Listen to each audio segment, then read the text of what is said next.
Welcome to Grammy Goose's farm, where life is an ongoing work of art, and there are no mistakes, only happy accidents. Let's see what's happening on the farm today. Good morning, Perry. How are you this morning? Good to see you too.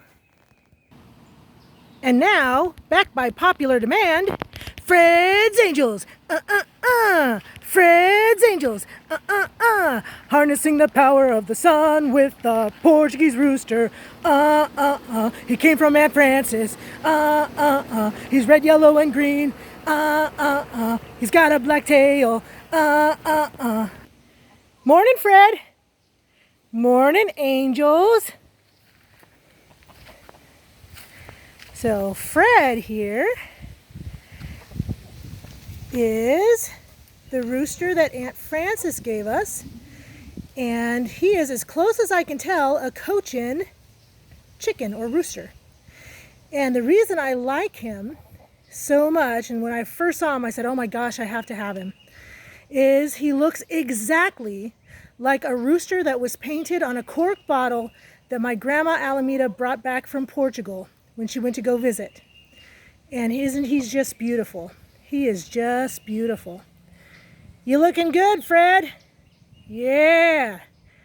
Good looking, Fred. These girls are golden comets, I think I said before. And Ginger, as far as I can tell, is an Americana. She lays olive colored eggs. And all of our girls are really friendly, and Fred is really friendly. He's a really, really good rooster. He takes really good care of our girls. He's very gentle with them. He lets them eat first. He's very watchful for predators. And he's really gentle with humans. And you really, really, really want a rooster who's going to be gentle with humans. So many roosters are mean to people, and so they can't be around people. But he is just really a nice rooster, so we hope he's around for a really long time. All right, you guys have a good day. And now for our gosling update. Hi, Frank. Hi, Lorraine. How are you this morning? They have gotten so big.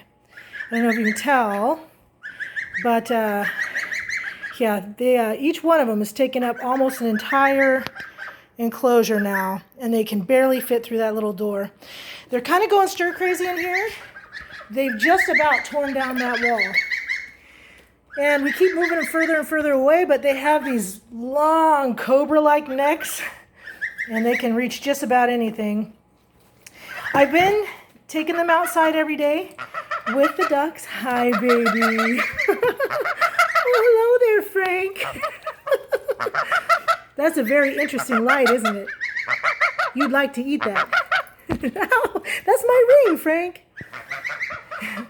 Well, I've been taking them out every day and letting them spend some time with the ducks.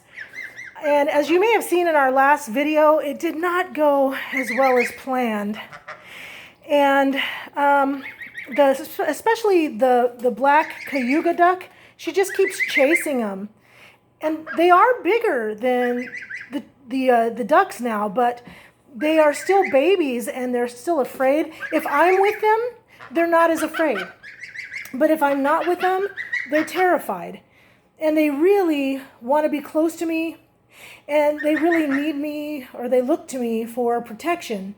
So I feel very, very bad leaving them outside overnight at this point, even though they're technically old enough. But as you can see, they are quickly outgrowing their situation here, so I may have to do that. But I did do something outside that kind of helps. I'll show you. Oh, there's Pooh-Bah. He's got the right-on lawnmower going. Good job, Pooh-Bah. Now on to the enclosure.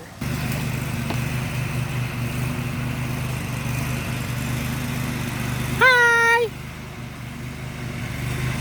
He can't hear me.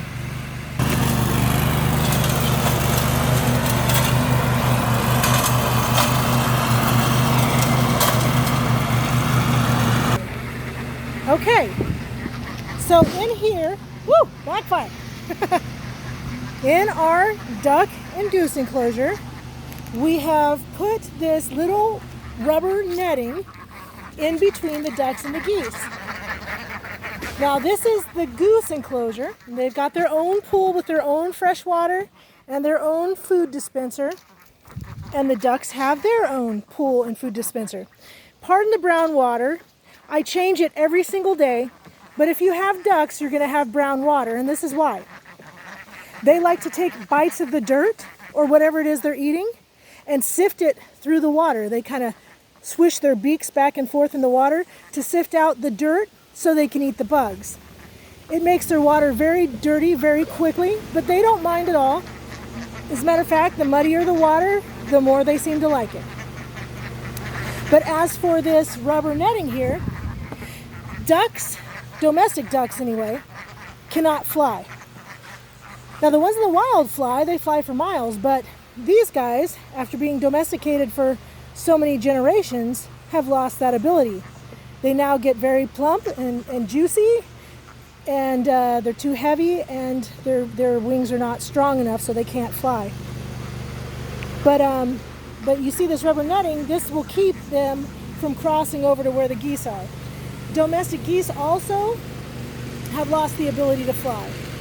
So this will make a good barrier. It also makes a good ground covering so that we don't get any burrowing types of predators. Okay, and I opened the bucket and they decided they want to just run right in. Well, I guess we'll see how this works. But anyway, the rubber netting keeps burrowing animals from burrowing in and getting our geese and ducks. And it's also safe for little webbed feet. They have these tender little webbed feet. Hey, knock that off, Duchess. They have these tender little webbed feet that if you put chicken wire or other types of wire on the ground, it will tear up their little birdie feet. So we didn't want that. So we've used the rubber netting instead. So I have been putting them in here in the afternoon and then taking them out about 10 p.m. and bringing them back in. And they are pretty freaked out, I have to tell you, by 10 p.m. and they wonder where I've been. So I guess it's still touch and go. But as you saw, Duchess just won't leave them alone. So if you have any suggestions, let me know.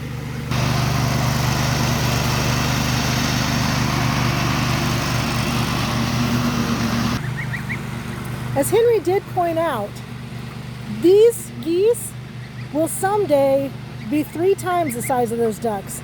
These geese will be about 3 foot tall and weigh about 22 pounds, 22 pounds. So about the size of a toddler, roughly the size of a toddler. The only issue that I have is, will their minds realize that they're bigger? Because sometimes when you have traumatic events when you're small, even though you're bigger and stronger, you still think you're that small little thing and you're still afraid. They're still running away from Duchess. Even though Frank could take her easily, he's still running away from her. So I hope that they get over those mental hang-ups.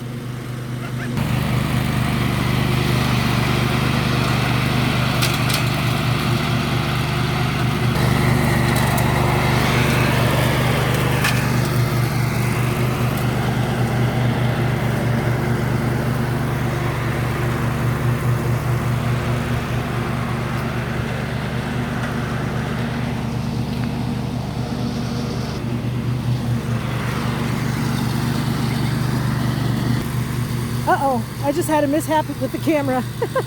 So just in case you missed it, I will say it again. The ducks sadly ate all of the tadpoles and all of the frog eggs. I'll let you get in your pool in just a minute. I gotta fill it up. For the moment, my purple rain lilies are residing in this tub right here, or in this little pool, because they were languishing in the front yard and they needed some resuscitation. So now they're just sitting in this pool, and I think I'll just leave them there for the day and then figure out what I'm going to do with them later. But I think it's working pretty well.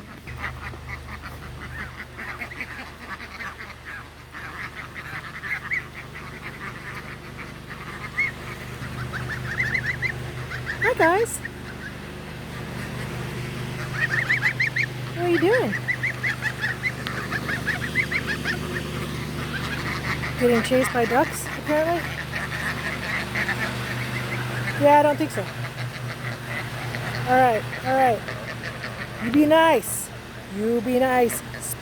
Especially you.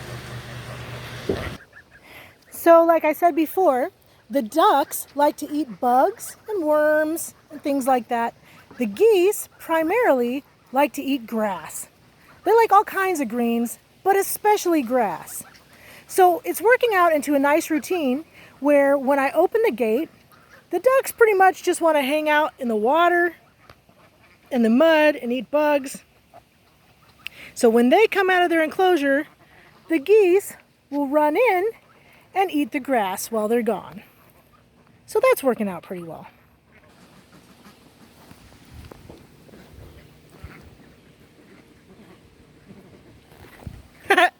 Well, that's all for today. Have yourself a wonderful day. And we'll see you next time on Grammy Goose's Farm.